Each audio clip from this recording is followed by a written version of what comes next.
가슴에다가 이렇게 꽃을 달고 있으니까 진짜 꽃이면 더 좋은데 어쨌든 이렇게 꽃을 다니까 더 훨씬 아름다워 보입니다. 피터 허시라고 하시는 분이 성공의 삶을 디자인하라 라는 책에 이런 내용을 실었어요. 어떤 한 남자가 시골에 살았는데 이 남자는 병이 들어서 아주 허약한 사람이었습니다. 모니터 조금만 올려주세요. 그래서 늘 하나님 앞에 건강하게 해달라고 기도를 합니다. 그런데 어느 날 엄마한테 전화가 왔어요. 사랑하는 아들아, 집에만 있지 말고 마당에 나가서 마당에 있는 큰 바위를 매일 열심히 밀도록 해라. 그래서 이 아들은 그 집 앞에 있는 커다란 바위, 큰 바위가 있으면 굉장히 불편하죠.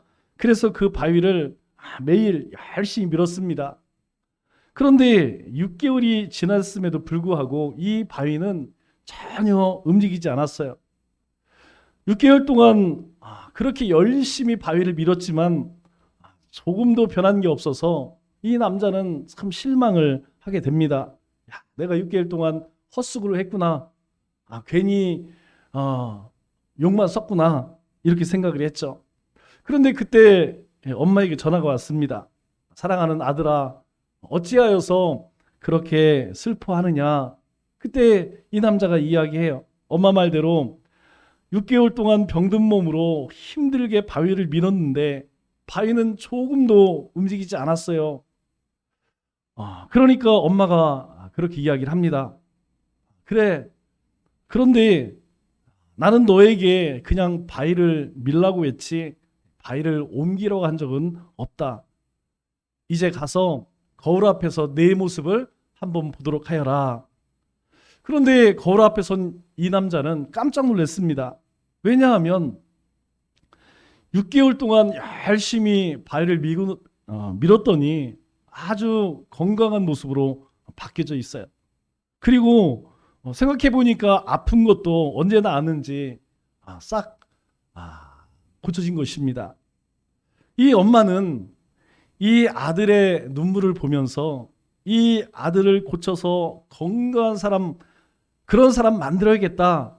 그것이 바위를 미는 목적이었지 바위를 옮기는 것이 목적이 아니었다는 것이죠. 그런데 아들은 달랐습니다. 아들은 그러한 엄마의 마음을 모르고 어떻게든지 이 불편한 바위를 옮기는 것, 그것이 목적이었다는 것이죠. 우리가 살면서 늘 깨닫는 것이 무엇이냐면 부모님의 생각과 자녀의 생각은 완전히 달라요. 부모님들은 항상 우리 아이들, 자녀들의 유익을 위해서 이야기를 합니다. 밥을 먹어라, 공부를 해라, 다 잔소리 같죠. 그러나 그때의 가장 귀한 일이기 때문에 그런 이야기를 합니다. 그러나 그때에 우리 자녀들은 부모님의 말귀를 알아듣느냐? 잘 알아듣지 못하죠.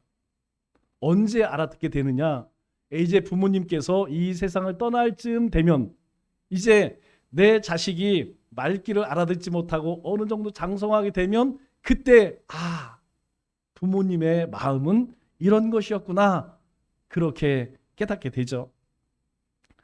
어린이 주일과 어버이 주일 설교를 준비할 때마다 두 가지 생각이 듭니다. 첫째는 부모님이 안 계신 분들이나 자녀가 없는 분들은 어떤 생각을 할까? 부모님을 잘 공경하고 자녀를 잘 양육하라는 설교가 부모님이 안 계신 분들이나 자녀가 없는 분들에게는 남의 이야기밖에 되지 않는 것이죠. 두 번째는 이러한 말씀을 어떻게 해석을 하고 어떻게 적용할 것인가, 이것이 항상 고민이에요. 그런데 우리가 늘 기억해야 할 것은 무엇이냐면 하나님의 말씀은 나에게 적용해서 내가 변화해야 합니다. Change in me, change in world life. 여러분, 내가 변해야 세상이 변하는 것입니다. 내가 변하지 않으면 세상은 변하지 않아요. 세상이 아무리 변한다 할지라도 내가 변하지 않으면 나는 과거의 사람으로 살아갈 수밖에 없다는 것이죠. 그리스도인들은 어떻습니까? 자꾸 세상을 변화시키려고 그래요. 다른 사람들에게 참 많은 이야기를 합니다. 그러나 세상을 변화시키는 것은 우리의 사명이 아니라는 것입니다. 우리의 사명은 무엇이냐? 나 자신을 변화시키는 것. 이것이 우리가 해야 할 일이라는 것이죠. 세상은 하나님께서 변화된 하나님의 사람들, 우리를 통해서 변화시켜 가십니다. 그런데 우리는 우리 자신을 변화시키려고 하지 않고 자꾸 세상을 변화시키려고 하니까 세상 사람들이 우리에게 뭐라고 이야기해요? 너나 똑바로 해라. 너나 잘하세요. 어디서 많이 들어봤죠? 예. 친절한 금자씨에 나오는 이 이영애 씨가 무엇이라고 이야기하냐? 너나 잘하세요. 이렇게 이야기해요. 세상을 고치는 것은 우리의 일이 아닙니다. 세상을 고치는 것은 하나님의 일이에요. 우리의 사명은 하나님의 말씀을 나에게 잘 적용시켜서 내가 변화되어 내 자신을 변화시키는 것입니다. 내가 변하면 내 남편, 내 아내, 그리고 우리의 부모, 아이들 하나님께서 다 변화시켜요. 세상도 하나님이 변화시킵니다. 오늘 말씀도 각자 자신에게 적용하면서 내가 어떻게 이 말씀대로 살아갈 수 있을 것인가, 이것을 우리는 잘 생각해 봐야 한다는 것이죠. 사실 오늘 말씀은 한 가지씩만 기억하면 됩니다. 자녀들은 부모님에게 순종하는 것, 그리고 부모들은 자녀들이 분노하지 않도록 하는 것, 이것이 전부예요. 우리 20절과 21절 말씀을 우리가 이렇게 살펴보면 사실 문장이 두 개씩이고 구조도 똑같습니다. 다만 20절은 긍정문이고 21절은 부정문이죠. 먼저 자녀들에게 성경은 말씀합니다. 20절 말씀을 보니까 자녀들아 모든 일에 부모에게 순종하라. 이것은 주 안에서 기쁘게 하는 것이니라, 이렇게 말씀하고 있어요. 자녀들은 부모에게 순종하라 라고 하나님이 말씀하십니다. 여러분, 순종이 뭘까요? 순종을 국어사전을 찾아보면 순순히 따르는 것, 억지로 따르는 것이 아닙니다. 그냥 하기 싫은데 따르는 것이 아니에요. 순순히 순한 마음으로 따르는 것, 그것을 순종이라고 해요. 즉 부모님의 뜻을 거스르지 말고 순하게 순순히 따르는 것. 그런데 이 말씀의 이 순종의 원어의 뜻은 무엇이냐면 뭐뭐 아래에서 뭐뭐를 듣는다라는 뜻이에요. 그러니까 순종이란 말은 하나님께 순종, 그러면 하나님 앞에서 하나님 말씀을 듣는다라는 뜻이고, 부모님께 순종하라라는 말은 부모님 앞에서 부모님 말씀을 잘 듣는다, 이런 뜻입니다. 우리 베다니에 나사로가 살죠? 나사로의 집에는 같이 살고 있는 누나들이 있었어요. 제일 큰 언니가 마르다고 그 밑에가 마르다입니다. 그런데 주님께서 어느 날 이 집을 방문하는데 마르다는 예수님이 오셨으니까 어떻게 해요? 손님 대접을 해야 되죠. 그래서 부엌에 가서 열심히 매운탕도 끓이고 맛있는 음식을 준비를 합니다. 그런데 이 마리아는 예수님 발 앞에 앉아서 예수님하고 노닥거리고 있어요.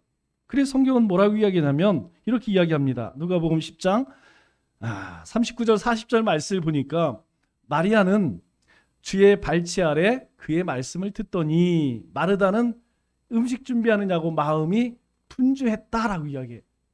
마리아는 예수님의 발치 앞에 앉아서 예수님이 무슨 말씀하시나 거기에 귀를 기울이고 있어요. 그런데 마르다는 손님이 오셔서 지금 마음이 너무 분주해. 우리 주님을 무엇으로 대접할 것인가? 그래서 냉장고도 열어보고 또 주님께 맛있는 거 드릴 것이 없는가 찾아보고. 그런데 주님께서 그러한 마리아를 보면서 마리아가 속이 터지는 거야. 지금 나이는 바빠 죽겠는데 예수님 앞에 앉아갖고 예수님하고 노닥거리고 있어요. 그래서 마리아가 예수님에게 이야기합니다. 예수님, 저 마리아 좀 혼내주세요. 저에게 좀 나를 좀 도우라고 얘기 좀 해주세요. 제가 그렇게 뺀질뺀질 거려요. 그러니까 예수님이 뭐라고 말씀하세요? 41절로 42절 말씀을 보니까 마르다야 마르다야 두 번 부르죠.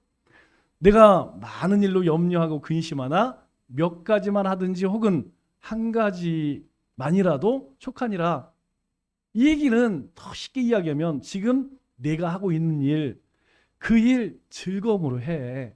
그러면 그게 너에게도 축복이고 나에게도 축복이고 이 가정의 축복 아니겠니? 이 얘기죠. 마리아는 이 좋은 편을 택하였으니 빼앗기지 아니하리라. 마리아는 내 발치 앞에서 나와 이야기하는 것, 그것을 택했어. 그래서 이 마리아의 마음에는 뭐가 있어? 즐거움이 있어. 너도 그러한 즐거움으로 했으면 좋겠어. 이런 뜻이. 우리가 주님의 말씀에 순종한다는 것은 바로 그것입니다. 주님 발치 앞에 앉아서 주님이 하시는 말씀을 잘 듣는 것, 그게 하나님 말씀에 순종하는 것. 저는 이 말씀이 참 특이하다고 생각해요. 사람들이 효도라고 생각하는 것, 그것과 너무나 다르다는 생각이 들었습니다. 사람들은 어떤 게 효도라고 생각해요? 부모님이 편하게 사실 수 있도록 뭔가 해드리는 것, 그걸 효도라고 생각합니다. 그래서 용돈을 드리지 못하면 너무 괴로워. 내가 부모님에게 뭔가 해드리지 못하면, 보일러를 놔주지 못하면, 남들이 가지고 있는 좋은 침대 아니면 어떤 의료기구 이런 게 사주지 못하면 나는 불효자라고 생각해요. 그런데 성경은 그렇게 이야기하지 않아요. 그것이 본질이라고 이야기하지 않습니다. 성경은 무엇이 순종이냐? 부모님이 말씀하실 때 교만하게 위에서 듣지 않고 겸손하게 아래에서 듣는 것, 그것이 효도의 본질이래. 여러분, 그렇게 보면 우리가 하나님께 영광을 돌린다, 하나님의 기쁨이 된다라는 말도 사실은 같은 거예요. 우리가 어떤 일들을 많이 해서 하나님의 영광을 드러내려고 합니다. 교회를 크게 짓고 크게 부흥을 시키고 내가 성공하고 돈을 많이 벌어야만 우리는 하나님의 영광을 드러낼 수 있다고 생각해요. 그런데 하나님은 그렇지 않다는 거예요. 하나님은 하나님 앞에서 하나님 말씀을 잘 듣고 그 말씀을 내가 순순히 잘 따르는 것, 그것을 하나님이 기뻐하시고 그것을 영광을 받으신다는 것. 우리의 부모님에게도 그렇게 하라는 것입니다. 부모님께서 말씀하실 때에 그 부모님의 말씀을 잘 들으라는 거예요. 우리 부모님이 왜 이런 이야기를 할까? 거기에 귀를 기울이라는 것입니다. 그러면 그로 인하여서 우리의 부모님들이 아주 흡부족히 기쁨을 누리신다는 것이죠. 그러면 왜 성경은 이렇게 이야기를 할까요? 성경은 왜 이런 말을 할까요? 그것은 다름이 아니고 지금이나 2000년 전이나 우리의 자녀들이 부모님의 말을 듣느냐? 우리의 자녀들이 부모님의 말을 안 들어요. 안 들어도 얼마나 안 들으냐? 그렇게 안 듣습니다. 우리의 자녀들은요, 부모님의 말을 잘 안 들어요.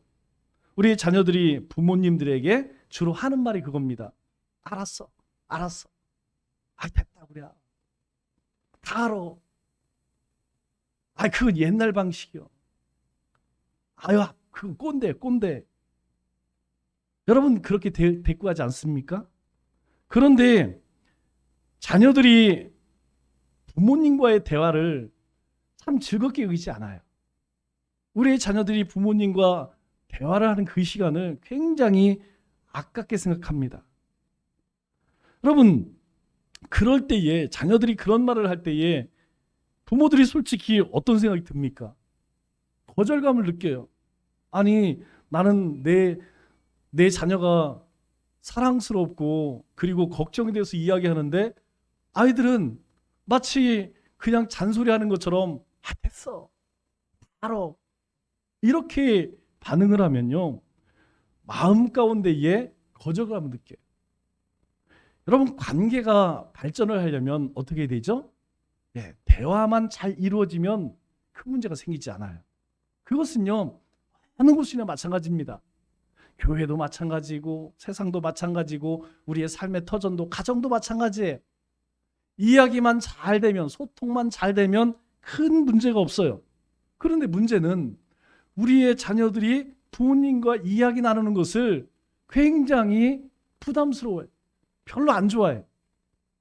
그래서 부모와 자녀 간의 대화가 점점점 사라집니다. 다시 시작해서 자녀들이 부모들 무릎 아래에서 말을 들으려고 하지 않는다는 것이죠. 그래서 우리에게 성경은 부모님이 말씀하실 때 겸손하게 잘 들으라 이렇게 이야기해요. 여러분, 애나 어른이나 부모님이 말씀하실 때에 그 말씀을 잘 듣는 것 그 자체가 무엇이냐? 성경은 그것이 부모를 공경하는 것이다. 그렇게 말씀합니다. 오늘 본문은 이 일이 주 안에서 기쁘게 하는 것 힘을 우리에게 알려줘요. 주 안에서 우리 부모님을 기쁘시게 한다는 뜻이 아닙니다. 여러분, 20절 말씀을 가만히 살펴보면 이렇게 이야기하죠. 자녀들아 모든 일에 내 부모에게 순종하라. 이는 주 안에서 기쁘게 하는 것이니라. 주 안에서 부모님을 기쁘게 하는 일이 아니라는 것이에요. 이 말의 의미는 바로 주님을 기쁘시게 하는 일이다 라는 의미입니다. 내가 주님의 말씀을, 부모님의 말씀을 잘 들으면 우리 부모님뿐만 아니라 바로 우리 주님께서 기뻐하신다는 거예요. 우리가 모든 일에 부모님에 순종하는 것은 우리 주님을 기쁘시게 하는 일이다라고 우리에게 말씀하는 것이죠. 그래서 주님을 기쁘시게 하기 위해서 우리는 모든 일에 부모님에게 순종해야 한다는 것입니다. 다른 것이 아니에요. 여러분, 이것은 부모님뿐만 아니라 하나님 앞에 우리가 순종하는 것도 마찬가지입니다. 우리가 세상의 삶의 터전에 가서 우리 상사들에게 이렇게 해야 할 이유가 바로 여기 있는 거예요. 우리가 순종해야 할 사람들에게 왜 순종하느냐? 우리가 순종할 때에 자녀는 부모님을, 또 교회에서는 교회 리더십들에게, 세상에서는 상사들에게 여러분 순종해 보세요.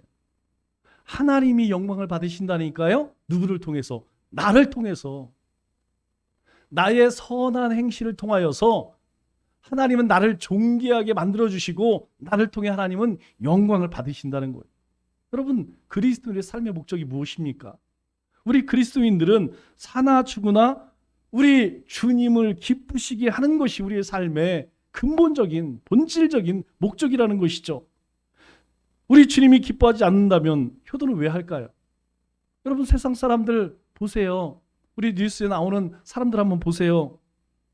여러분, 불효하는 것이 뭐 큰 문제가 되지 않습니다. 왜? 그들은 하나님을 기쁘시게 할 그럴 책임이 없는 사람, 의무가 없습니다. 그렇기 때문에 부모님들에게 막대한다는 것이죠. 주님이 기뻐하시기 때문에 우리는 부모님을 공경해요. 부모님께서 나에게 많은 유산을 남겨주고 많이 가르쳐주고 그리고 어떤 배경이 되어서 부모님을 공경하는 것이 아닙니다. 부모님께 순종하는 것이 아니라는 것이에요. 왜 부모님을 공경해야 되느냐? 하나님을 대신해서 나를 이 세상에 보내신 분이기 때문에. 여러분, 세상에서 생명의 근원은 누구십니까? 하나님이세요. 이 땅의, 이 세상의 모든 생명은 하나님이 만드셨어요. 그런데 그 하나님이 대리자로 세우신 분이 누구냐? 바로 내 부모님이라는 거예요. 그래서 그 부모님이 못났어도, 그 부모님이 많이 가지지 못했어도, 잘나지 못했어도 그 부모를 공경하라는 것입니다. 그래서 그 부모님께 순종하라는 것이에요. 왜? 그렇게 할 때에 하나님이 영광을 받으신다는 것이죠. 그때에 하나님의 영광이 세상 가운데 드러난다는 것입니다. 우리 10계명 가운데 유일하게 하나님의 복된 약속이 붙어있는 계명이 5계명이 우리 출애굽기 20장 21절 말씀을 보면 이야기하죠. 내 부모를 공경하라. 그리하면 내 하나님 여호와가 내게 준 땅에서 내 생명이 길리라. 여러분, 내 생명이 길리라 이 말의 뜻이 무엇이에요? 하나님이 주시는 생명수한 천수를 다 누리게 한다는 거예요. 내가 살아갈 때에 어느 날 갑자기 벼락 맞고 교통사고 나고 암 걸려서 죽지 않도록 하나님께서 내 생명을 지키시겠다. 언제요? 내 부모를 공경하며. 여러분, 또 이 말씀이 한 번 더 반복되죠? 출애굽 2세대들에게 이야기합니다. 신명기 5장 16절 말씀을 보면 동일하게 말씀하고 하나가 더 붙어 있어요. 뭡니까? 복을 누리리라. 내 생명이 길고 하나님께서 내가 이 땅 가운데 사는 동안 어떤 사고로 불의한 어떤 일로 인하여서 내가 생명을 잃지 않도록 하나님이 지켜주실 뿐만 아니라 복을 누리리라. 여러분, 하나님이 주시는 복이 무엇입니까? 하나님이 주시는 복은 우리에게 이렇게 이야기해요. 항상 기뻐하라. 쉬지 말고 기도하라. 범사에 감사하라. 이는 그리스도 안에 있는 너희를 향한 하나님의 뜻이니라. 이렇게 이야기해요. 여러분, 우리의 손은 돈 많이 벌고 출세하고 성공하는 것, 그것이 우리를 즐겁게 할 것 같지만 사실은 그렇지 않다는 거예요. 하나님은요, 우리에게 어떤 복 주시기를 원하냐면 우리가 이 땅 가운데 살아갈 때 지푸럽어도 많이 배우지 못했어도 다른 사람과 비교해서 형편없다 할지라도 우리 안에 기쁨을 주신대. 우리가 무엇이든지 하나님, 제가 살기에 너무 힘듭니다. 하나님, 저 이거 필요합니다. 그렇게 부르짖으면 하나님이 응답하신대. 우리 입술에서 하나님 감사합니다. 이렇게 하나님께서 우리의 요구를 들어주시겠다는 거예요. 여러분, 이것보다 더 큰 복이 어디 있나요? 세상을 만드신 하나님, 이 세상을 다스리시는 만유의 주, 그 주권자 하나님께서 우리 가운데 그런 기쁨을 주시고 응답하시고 우리의 모든 필요를 채우신다는 거예요. 이게 하나님의 백성이 누리는 복이라는 것이죠. 하나님께서 말씀하세요. 내 부모를 공경하라. 내 생명이 길고 그 복, 하나님께서 하나님의 백성들에게 약속하신 그 복을 내가 누리리라. 여러분, 그렇기 때문에 부모님을 공경하는 것, 부모님의 말씀에 순종하는 것, 이것은 선택이 아니라는 것이에요. 부모님을 공경하지 않는 개인과 나라 가운데 잘된 나라가 있을까요? 없습니다. 저보다 인생을 훨씬 많이 살은 우리 권사님들, 장로님들 계시지만 한 가지 제가 느끼는 것이 무엇이냐면 믿는 사람이든 믿지 않는 사람이든 부모님께 잘못하고 잘된 사람 없어요. 여러분, 부모님께 잘하는 사람은요, 잘못된 사람이 별로 없어요. 왜 그럴까요? 벌써 그 마음이 다르기 때문이라는 것이죠. 그 마음이 올바르기 때문에 그 삶도 올바를 수밖에 없다는 것이에요. 이제 21절 보니까 아비들에 대해 말씀합니다. 여러분, 왜 아비들아, 어미들아 이 얘기는 안 할까요? 네, 아비는 가정의 대표자입니다. 그렇기 때문에 아비들아 이렇게 얘기하는 것이지 여자들은 하찮으니까 어미들아 이렇게 부르는 게 아니에요. 아비들아, 너희 자녀를 노엽게 하지 말지니 낙심할까 함이라. 이 말씀은 어머니들에게도 해당이 되겠지만 특히 아버지들이 자녀들을 노엽게 하기가 쉽다는 이야기입니다. 여러분, 아버지들이 왜 엄마들과 좀 다를까요? 이것은 아버지들이 약간 이상한 사람들이라 그런 것이 아니에요. 이것은 남성성과 여성성의 차이라는 것이죠. 하나님께서 우리를 지으실 때에 그렇게 지으셨어요. 그렇기 때문에 남자들은 훨씬 더, 아버지들은 훨씬 더 도전적이고 미래지향적입니다. 여러분, 아버지들은요, 엄마처럼 아이들하고 앉아서 도란도란 30분, 1시간, 2시간 이야기 못해요. 10분 이야기하면 할 얘기가 없어요. 그리고 이야기할 때도 꼰대처럼 지시적으로 이야기합니다. 이게 남성성이라는 것이죠. 그런데 부모들이 명심해야 할 것은 무엇이냐면 어떻든 간에 자녀들 마음에 분노가 쌓이지 않게 해야 된다는 거예요.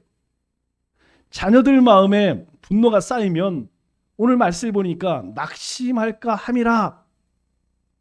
그 자녀들을 노엽게 해서 자녀들 마음 가운데 막 분노가 쌓이면 우리의 자녀들이 낙심한다 이렇게 이야기해요. 그런데 이 낙심할까 함이라 라고 하는 말은 두 단어가 합쳐져 있어요. 먼저는 이 없다, 잃다라는 접두에다가 열정, 마음, 의욕이라는 단어가 합쳐진 합성어입니다. 그래서 낙심은 열정, 마음, 의욕을 잃는다 이런 의미를 가지고 있어요. 그래서 낙심할까, 낙심하다라는 말은 마음이 떨어져서 사라지는 것을 이야기합니다. 다시 이야기해서 우리 마음이 철렁했네, 가슴이 철렁했네. 여러분 그럴 때 있죠? 뭐 우리가 운전을 하나 아니면 뭐 어떤 일들을 하다가 그런 가슴이 철렁할 때가 있어요. 우리의 자녀들의 마음이 없어져 버리는 것, 우리의 자녀들의 마음이 사라져 버리는 것, 이게 낙심입니다. 우리 이 말씀을 잘 보여주는 말씀이 잠언 18장 14절 말씀이에요. 이 말씀은 이제 아픈 사람에게 하는 이야기입니다. 사람의 심령이 능히 그의 병을 능히 이기려니와 사람 마음이요 어떤 병에 걸렸든 간에 야 내가 살아야겠구나, 하나님께서 나를 통해서 아직 할 일이 있어, 나는 일어설 수 있을 거야, 여러분 이렇게 마음을 먹으면 능히 이기려니와 그 병이 이긴대요.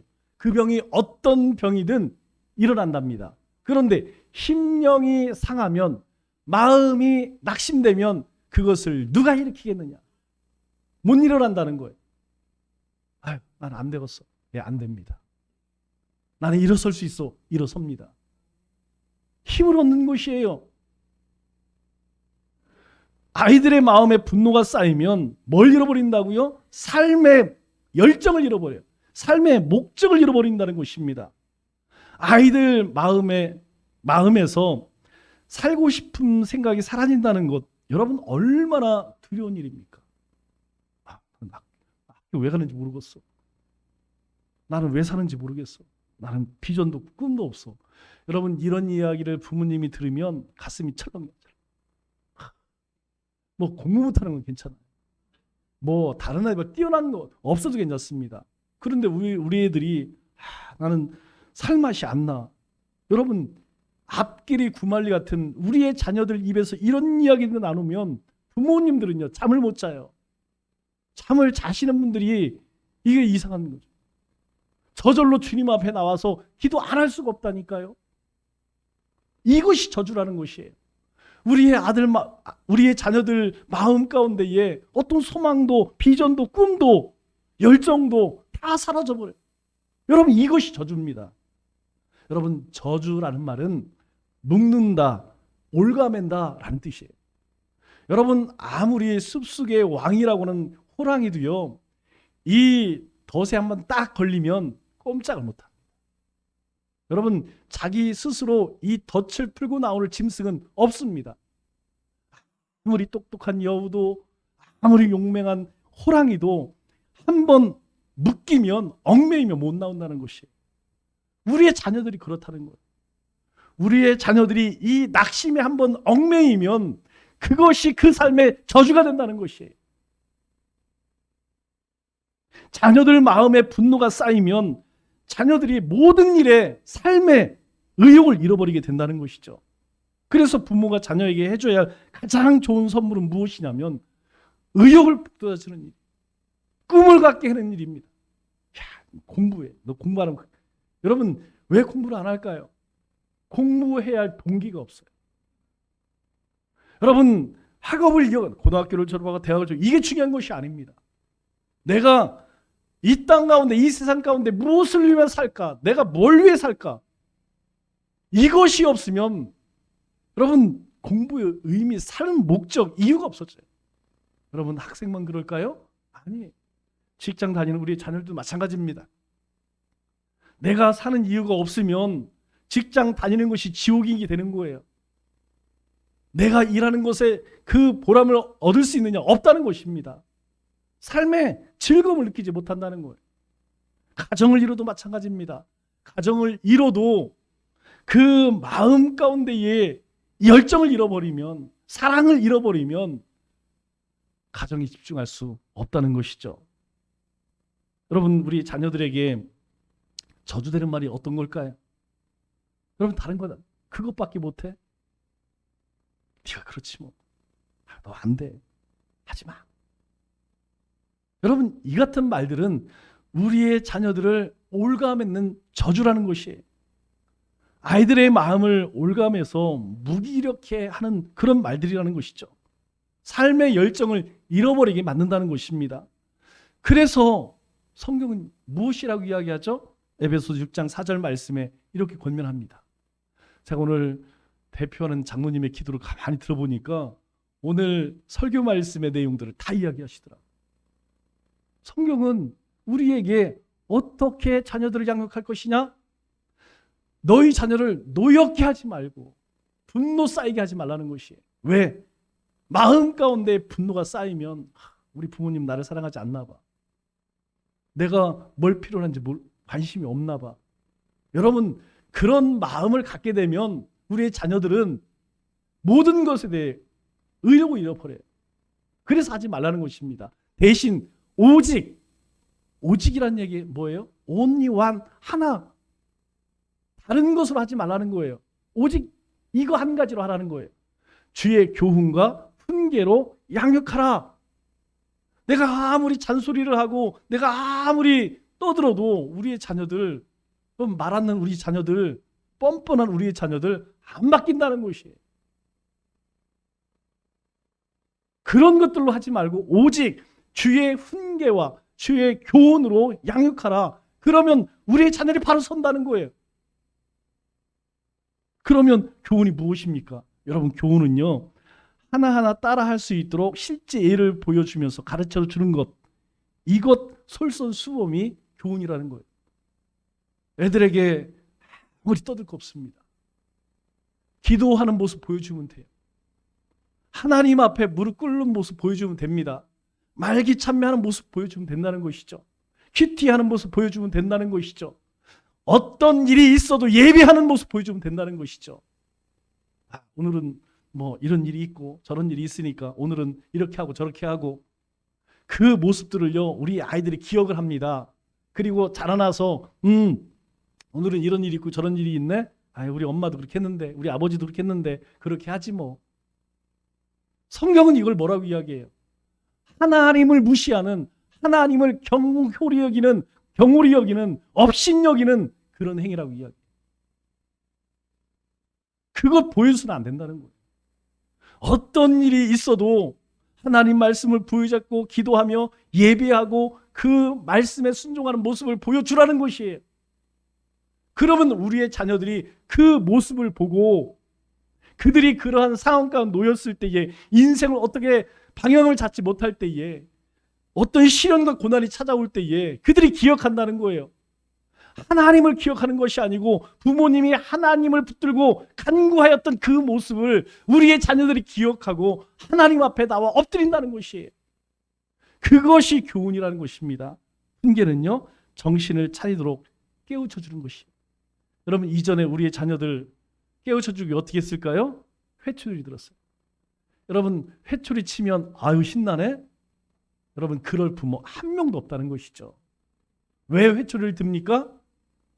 그렇게 하지 않으면 바뀌어지지 않기 때문에 마음이 아프지만 회초리를 치는 것이에요. 여러분, 이 시대에 옳고 그름이 없어요. 이러이러해서 이렇게 했어. 잘했어. 그게 잘한 것인가요? 아닙니다. 우리의 삶의 기준은 말씀이에요. 하나님 말씀이에요. 하나님의 뜻입니다. 아무리 우리의 자녀들이 이뻐도 하나님이 기뻐하지 않은 일을 했다고 하면 여러분, 그 일에 대해서는 엄히 꾸짖어야 돼요. 엄히 책망해야 합니다. 잘못된 것이라고 이야기해야 합니다. 그런데요, 우리 자녀들 이야기, 남들 다 그렇게. 그건 트렌드야. 그건 세계적인 흐름이야. 그건 세상적인 일이고요. 우리는 그렇게 하면 안 된다는 거예요. 우리의 자녀들에게 이것은 잘못이야, 이것은 잘못된 일이야, 이건 하나님이 기뻐하지 않는 일이야 라고 이야기하지 않으면 그 자녀들이 점점점 하나님 앞으로 하나님 말씀에 순종하는 사람이 될까요? 아니면 세상을 쫓아가는 사람이 될까요? 그래서 이것이 옳고 잔소리하지 말고 오직 주의 교훈과 훈계로 그렇게 양육하라, 키워라. 특별히 어린 자녀나 그렇지 않은 다 큰 자녀라 똑같습니다. 제가 그 나이가 이제 29 이렇게 됐잖아요. 그때나 10년 전이나 20년 전이나 아이는, 내 자녀는 그냥 자녀예요. 애는 애입니다. 그렇기 때문에 여러분, 어린아이나 다 큰 자녀나 하나하나 가르쳐 주는 것이 필요하다는 거예요. 그러나 무엇보다 중요한 것은 사랑입니다. 여러분, 사랑은 모든 것을 치유하고 모든 것을 회복시켜요. 우리의 자녀를 아무리 교훈과 훈계를 양육한다 할지라도 우리의 마음 가운데 사랑하는 마음 없이 행하는 것은요, 아이들이 귀신처럼 더 자라요. 우리 엄마가 왜 저러지 갑자기? 저 위선자들. 여러분, 우리의 자녀들이 모를 것 같아요? 내 마음 가운데, 우리 심령 가운데 주님을 향한 사랑, 자녀를 향한 사랑, 그 사랑으로 내가 충만하지 않으면 여러분, 우리의 자녀들이 먼저 안 나는 거예요. 내가 먼저 그 하나님의 사랑으로 충만할 때에 그 사랑으로 우리의 자녀를 치유시키고 회복시켜 줄 수 있다는 것이죠. 그런데 사랑은 표현하는 것이 중요합니다. 말로, 행동으로 표현하는 것이 중요해요. 여러분, 남편들 어떻죠? 아버지들 참 표현하네.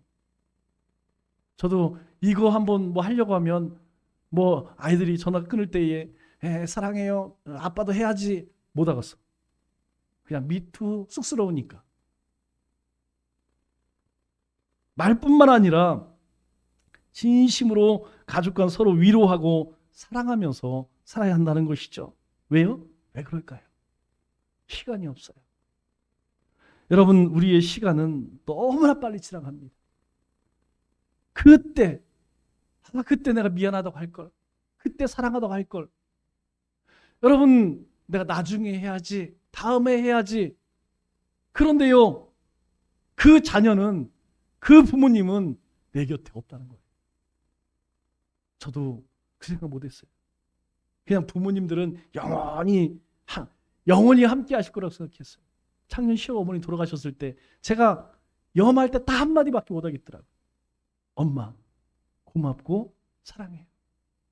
왜 그렇게 했을까요? 그거 못했어요.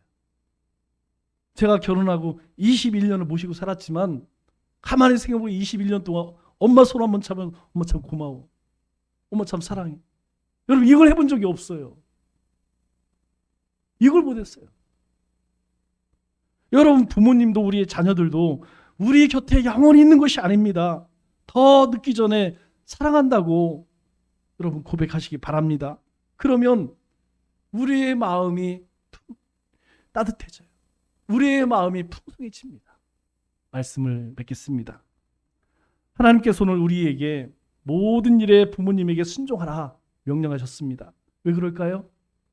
이것이 주님께서 기뻐하시는 일이라고 말씀합니다. 또 너희 자녀를 노력케 하지 말지니 낙심할까 염려함이라 라고 말씀하세요. 이는 우리의 자녀들이 열정이나 마음이나 의욕을 상실할 수도 있다는 것이, 그러므로 오직 주님의 교훈과 훈계로 양육하라고 우리에게 말씀합니다. 우리 한 주 주님의 말씀을 우리 마음에 깊이 새겨 부모님을 공경하고 또 우리 자녀 앞에서 솔선수범함으로 우리 자녀들을 양육하는 우리 믿음의 권속들 다 되시기를 주님의 이름으로 축원합니다.